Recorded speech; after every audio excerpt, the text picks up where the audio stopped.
We were studying J. Krishnamurti's The First and Last Freedom book.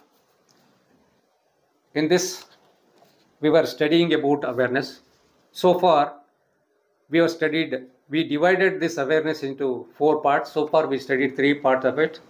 Before going to the 4th part of it, let us recall whatever we have studied so far. J. Krishnamurti started like this. To know ourselves means to know our relationship with the world, not only with the world of ideas and people, but also with nature, with the things we possess. Understanding of that relationship does not ask for specialization. What it demands is awareness to meet the life as a whole.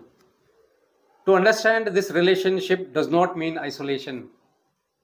On the contrary, it demands a full recognition or awareness of the total process of relationship. How are we aware of anything? First, we are aware of a response to a stimulus. So, through identification, you have pleasure and pain. And our capacity is this concerned with pleasure and the avoidance of pain, is it not? If you are interested in something, if it gives you pleasure, there is capacity immediately. There is an awareness of that fact immediately. And if it is painful, the capacity is developed to avoid it. So we know how to develop a capacity when we require something or when we avoid something. We know how to develop a capacity. What he says is, so long as we are looking to capacity to understand ourselves, we think we are going to fail. He says that if we depend on that capacity, what we were using regularly, if we try to use that capacity to understand ourselves, he says that we are going to fail, because understanding of ourselves does not depend on the capacity. This awareness of oneself can be tested. Then how can we get awareness of oneself? This awareness of oneself can be tested surely in the action of relationship. It can be tested in the way we talk, the way we behave. Watch yourself without any identification, without any comparison, without any condemnation. Just watch and you will see an extraordinary thing taking place. The extraordinary thing taking place. You not only put an end to the activity which is unconsciousness, because most of our activities are unconscious. You not only bring that to an end, but further you are aware of the motives of that action without inquiry, without digging into it. When you are aware, you see the whole process of your thinking and action. But it can happen only when there is no condemnation. When I condemn something, I do not understand it. And it is one way of avoiding any kind of understanding. If we do not condemn but regard it or aware of it, then the content, the significance of that action begins to open up. Experiment with this and you will see for yourself. Just be aware without any sense of justification. He is telling, just be aware without giving any sense of justification, which may appear rather negative, but it is not negative. He says that just being aware without giving any justification is not a negative. On the contrary, it has the quality of passivity, which is direct action. After all, if you want to understand something, you have to be in a passive mood. You have to be sensitive enough to receive the content of it. It is like being a sensitive photographic plate. If I want to understand you, I have to be passively aware. Surely that is not a question of capacity or specialization. What he says is, if I want to understand you, I have to be passively aware. Being passively aware is not a question of capacity or specialization. In that process, we begin to understand ourselves.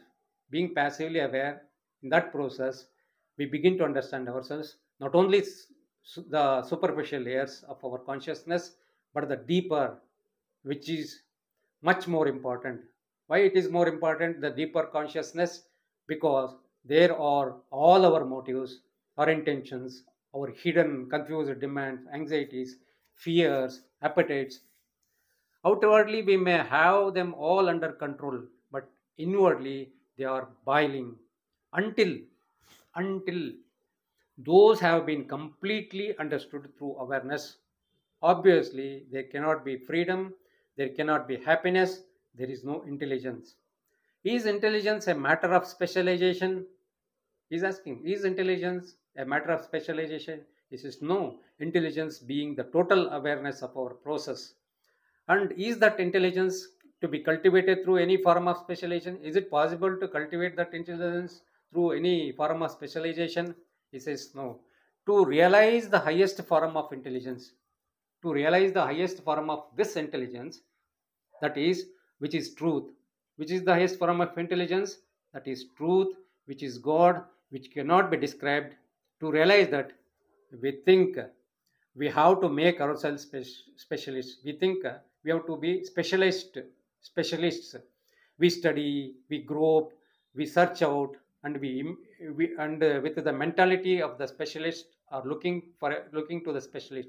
We study ourselves in order to develop a capacity which will help to unravel our conflicts and our miseries. We think and we try to develop the specialities. Our problem is saying, our problem is, if we if we are at all aware, if we are at all aware whether the conflicts, the miseries, and the sorrows of our daily life, daily existence can be solved by another. Is it possible to solve by another? If we say it is not possible, if they cannot, then how is it possible for us to tackle them? There are so many miseries, there are so many problems. If somebody else cannot solve that, then how to come across it? How to handle them, how to tackle them is asking the question.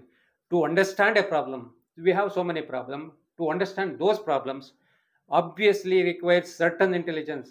We require to understand any problem, we require certain intelligence, and that intelligence cannot be derived from or cultivated through specialization.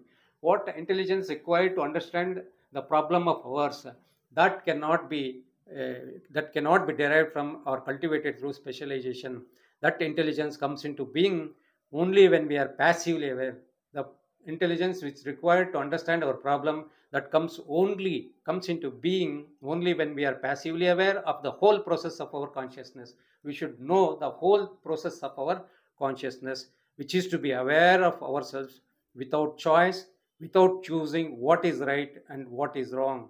When you are passively aware, you will see that out of that passivity, when we are passively aware, you will see that out of that passivity, the problem has quite a different significance. That time, the problem may have a quite a different significance, which means there is no longer identification with the problem. So we are not going to identify with that problem, and therefore there was no judgment. As long as when we were identifying with that, we were giving judgment. When we come out of that identification with the problem, then therefore there will not be any judgment, and hence the problem begins to reveal its content on its own. The problem begins to reveal its content. If you are able to do that constantly, continuously, then every problem can be solved fundamentally, not superficially. That is the difficulty we are facing, because most of us are incapable of being passively aware. That is the difficulty. Being passively aware is very difficult, because most of us we are incapable of being passively aware, letting the problem tell the story without our interpreting it. We do not know how to look at a problem dispassionately. We do not know how to look at a problem dispassionately.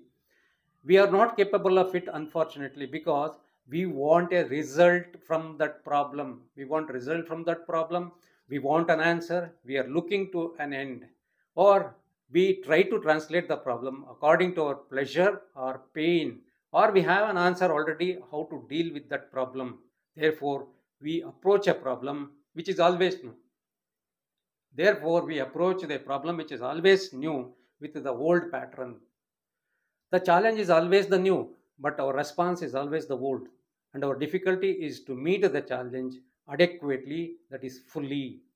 The problem is always a problem of relationship, and to meet the problem of relationship with its constantly varying demands, to meet it rightly, to meet it adequately, one has to be aware passively. If you want to meet it fully and adequately and rightly, one has to be aware passively. This passivity is not a question of determination, of will, of discipline. To be aware that we are not passive. See, once we become aware that we are not passive is the beginning. To be aware that we want a particular answer to a particular problem, surely that is also the beginning. To know ourselves in relationship to the problem and how to deal with the problem, then as we begin to know ourselves in relationship to the problem, how to respond, what are our various prejudices, demands, pursuits in meeting that problem, this awareness will reveal the process of our own thinking, of our own inward nature, and in that there is a release. So we studied in the previous classes up till there. Let us see what J. Krishnamurti is telling about awareness further. What is important surely is to be aware without choice. He is telling we should be aware without choice. What he is explaining once again, what happens if you have a choice? Because choice brings about a conflict. Wherever there is a choice, then it brings a conflict. The chooser is in confusion. The chooser is in confusion, therefore he chooses. The chooser, when he is in confusion, because of that he chooses. If he is not in confusion, there is no choice. Only the person who is confused chooses what he shall do or shall not do. The person who is in confusion, he chooses between what to do and what not to do. The man who is clear and simple, the person who is clear and simple does not choose. He will not choose what is. He doesn't choose what is. Action based on idea is obviously action of choice, and such action is not liberating. Any action, if it is that action depends on idea, then it is obviously action of choice, and that action is not liberating. On the contrary, it only creates further resistance, further conflict according to that conditioning thinking. The important thing, therefore, is to be aware from moment to moment. What he is telling is very important point here is to be aware from moment to moment without accumulating the experience which awareness brings. When we are aware, it's going to bring experience. We should not accumulate that experience. When we are aware, we are going to have some experience. We should not accumulate.